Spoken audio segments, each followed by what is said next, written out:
my manager Matt said my farewell speech was too long.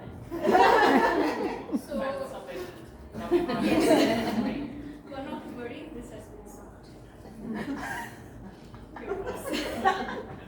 This farewell speech was proudly, why am I holding a spoon? This farewell speech was proudly requested by my manager Matt and earlier by Just Said It. A month after I joined WGSN in Singapore, I realized I had a once-in-a-lifetime opportunity to work in the UK that is not dependent on employee visa sponsorship. This UK high potential visa is offered to graduates from the top 100 universities. I didn't have to do much, let alone study to get to the top 8 universities and sponsor myself 2.5k pounds for 2 years.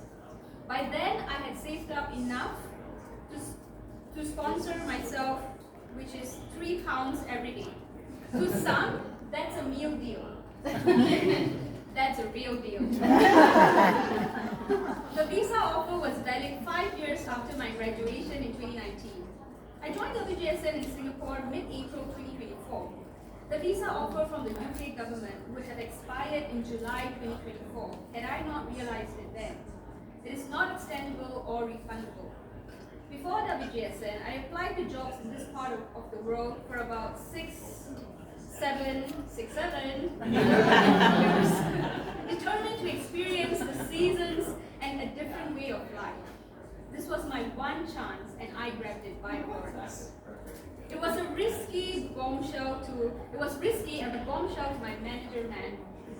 I didn't need this job for rights to live in the UK, and I was prepared to work in cafes or clean if WGSN didn't prepare for me a UK contract in time. But I chose to work for WGSN knowing the value of trend forecasting, and WGSN didn't want to lose me. The higher powers and stars aligned. I took the first step without seeing the rest of the steps, trusting I would reach my goal. And I am the luckiest woman alive. When you want something really bad, you really have to let it go, because needing nothing attracts everything. 2 months new to WGSN in Singapore, and I convinced the entire company the UK contract was created and approved since I already paid for my entire visa, and I'm so grateful for this opportunity. It worked out to be 2 of my best years. I'm very thankful to my team, Jen for interviewing me, Matt for hiring me, and adapting to me moving to London. I arranged my flights and accommodation, staying in Airbnbs while searching for rent, all the while working full-time.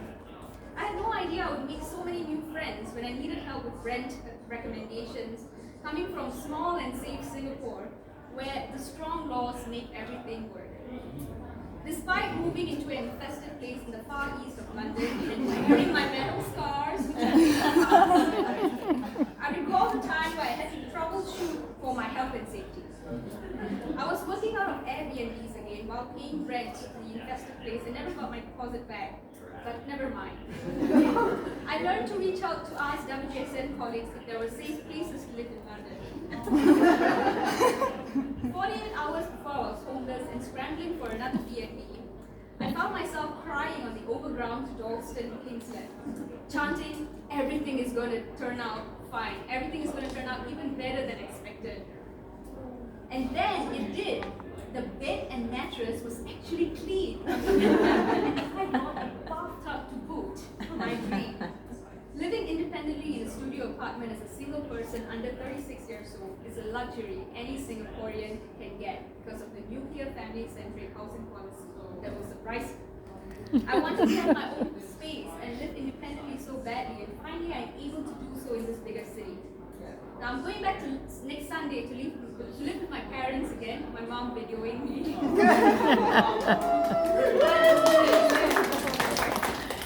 Having my little one back to me again. No.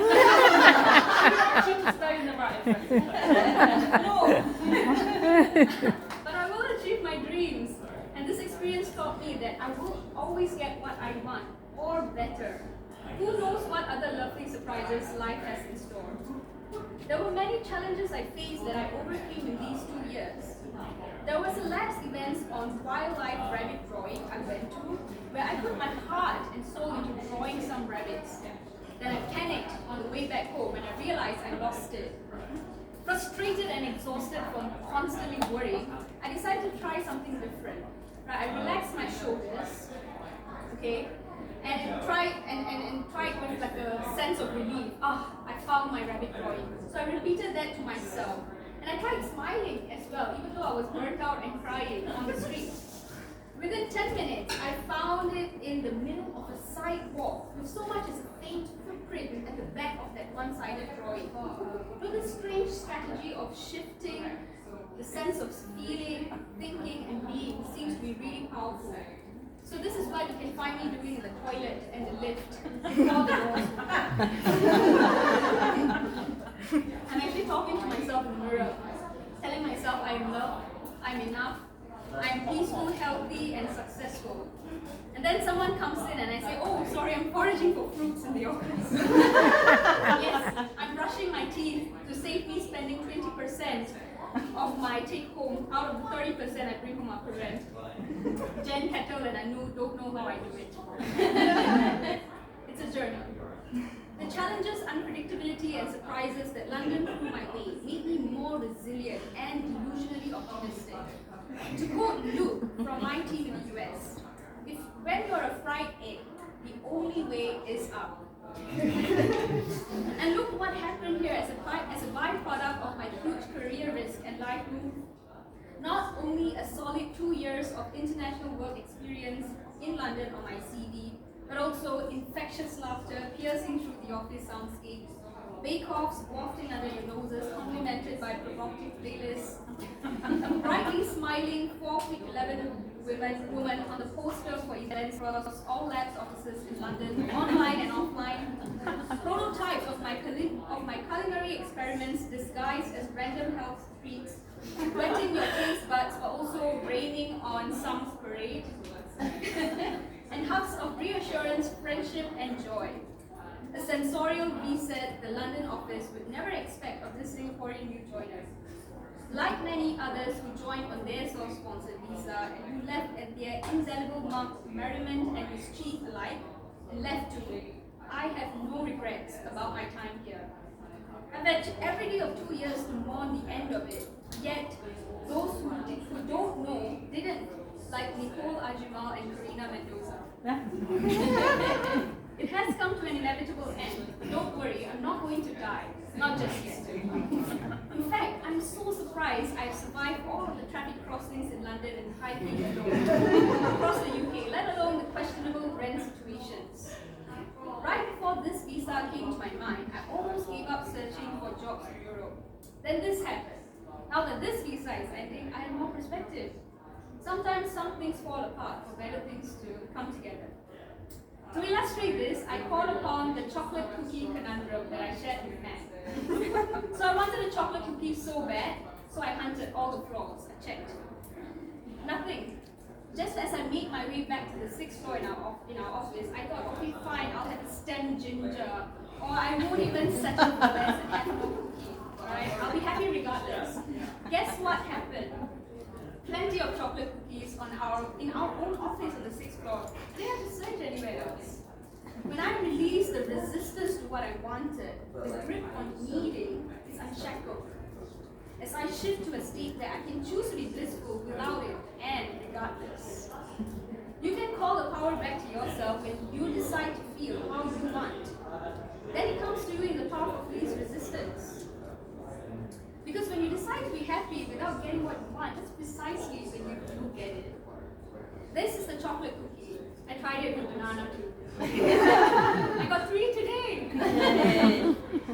And then sometimes other things might not be for you, as there might be something else more fitting in the grander scheme of things that we don't have control over.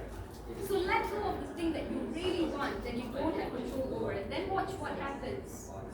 As endings are often disguised as new beginnings, a hard lesson I've learned over a couple of role redundancies prior to WGSN, it paved the way for new roles like this one, and opportunities I've relished to reclaim my childhood and learn swimming and cycling, writing a sci-fi romance short story, getting credentialed as a Sustainability Excellence Associate, and piloting my very own picnic startup. We are more than our own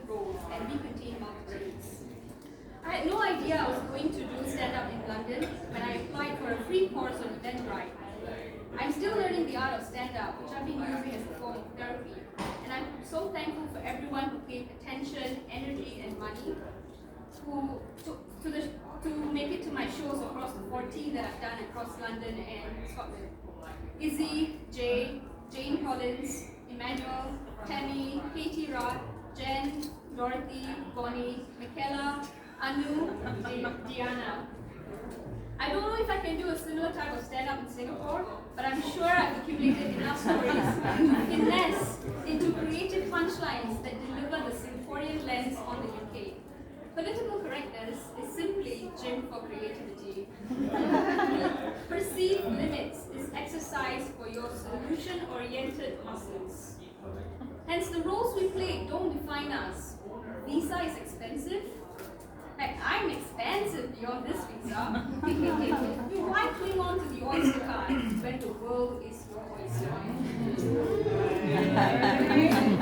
There is there is no expiration date of what I can do and the legacy I want to leave in the things I do. London and the UK has helped me grow so much in these 2 years, and like Brad said, when I asked to return my London laptop next Tuesday, Singapore is lucky to have you back. I know I'll achieve my goals of working in this part of the world for a longer term with the flexibility of living and working in Singapore, because I'm lucky and everything will work out for me. How will I get there? I have no idea. But who knows what else life has in store. This has been Sub. Thank you. Best